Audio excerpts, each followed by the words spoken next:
Kisah orang-orang Indonesia yang gugur di kapal selam Belanda. Dikutip dari artikel tirto.id oleh Patrick Matanasi.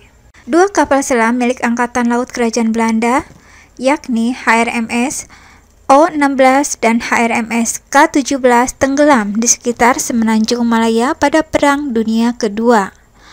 HRMS O-16 bertugas sejak 1936, sementara HRMS K-17 sejak tahun 1933. Ketika Perang Dunia II meletus, kedua kapal selam ini berada di front Pasifik membantu Angkatan Laut Inggris menghadang kapal perang Jepang di sekitar Laut Cina Selatan.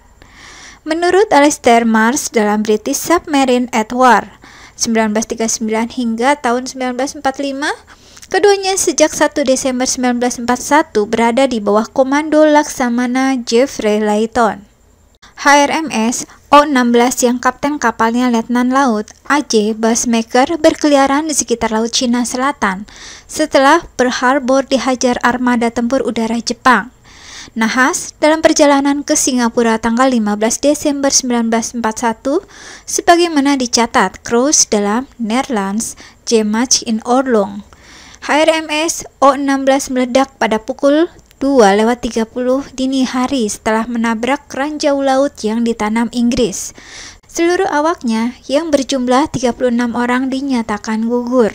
Dari data yang dihimpun Harry Floor dalam Keidenkral van Koninklijke Marine 1939 hingga 1962 disebutkan, di antara awak kapal selam HRMS O-16 itu terdapat orang-orang Indonesia, yaitu Busnar sebagai kopral juru masak kelahiran 1904, Hendrik sebagai juru api dan minyak kelahiran 1906, Manuhuape sebagai klasik kelas 1 kelahiran 1898, Pikauli sebagai klasik 1 kelahiran 1910, Sujono sebagai pesuruh kelahiran 1915 dan Wasidi sebagai pesuruh kelahiran 1911.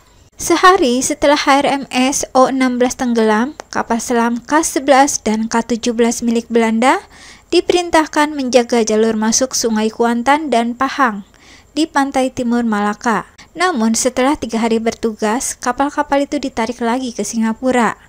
HRMS K-11 berhasil tiba di Singapura, namun HRMS K-17 tidak pernah muncul lagi dan dinyatakan hilang pada tanggal 25 Desember 1941.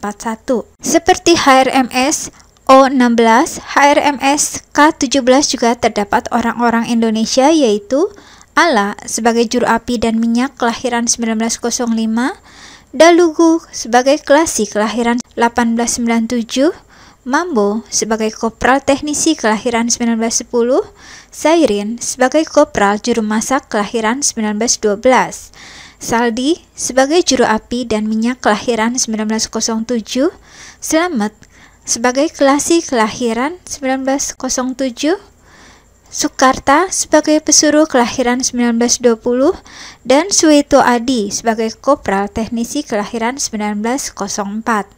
Kapal selam Belanda yang lain yang hilang pada 25 Desember 1941 adalah HRMS K-16 yang hendak kembali ke Surabaya setelah bertugas di perairan barat Laut Kucing. Menurut Louis de Jong dalam Het Koninklijke de Nederlanden in de Tweede Wereldoorlog deel Ila Tweede Helft, kapal selam ini hilang setelah berhadapan dengan kapal perusak Jepang. Orang-orang Indonesia yang menjadi awak HRMS K-16 adalah Raden Abdul Majid sebagai sersan telegrafis kelahiran 1920, Enak sebagai kopral teknisi kelahiran 1909, Karta sebagai juru api dan minyak kelahiran 1910, Lauren JM sebagai klasik 1 kelahiran 1903, Marsidan sebagai kopral juru masak, Sanger HR sebagai klasik kelas 1 kelahiran 1901, Sudarman sebagai pesuruh kelahiran 1923, dan Tawi sebagai pesuruh kelahiran 1909. Sementara pada tanggal 18 Februari 1942, kapal selam K-7 yang sedang sandar di samping kapal ponton di dermaga Marine Establishment Surabaya dibom armada udara Jepang. kecuali 2 orang Belanda, seluruh awak kapal gugur.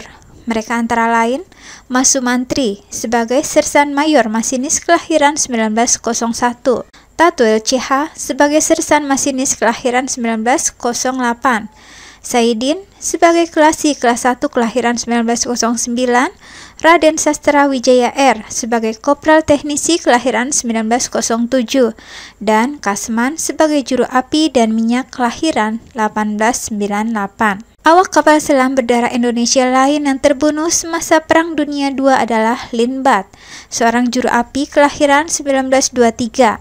Ia gugur bersama kapal selam HRMS Columbia yang ditorpedo U-516 pada tanggal 27 Februari 1943 di sekitar Samudra Hindia. Pada zaman Hindia Belanda, para awak kapal selam digolongkan sebagai satuan elit. Mereka diharuskan lebih cerdas daripada serdadu-serdadu angkatan darat kolonial atau KNIL. Seorang Klasi dengan pangkat rendahan dalam angkatan laut, baik di mesin ataupun dek, setidaknya harus lulusan sekolah dasar. Orang yang tidak berpendidikan formal di angkatan laut hanya bisa jadi bedinde atau pesuruh. Orang Indonesia berdinas di kapal selam Belanda biasanya hanya mencapai pangkat kopral atau sersan. Letnan kelas 3 Raden Subiakto yang belakangan menjadi Kepala Staf Angkatan Laut adalah contoh paling langka dalam jajaran perwira kapal selam Belanda.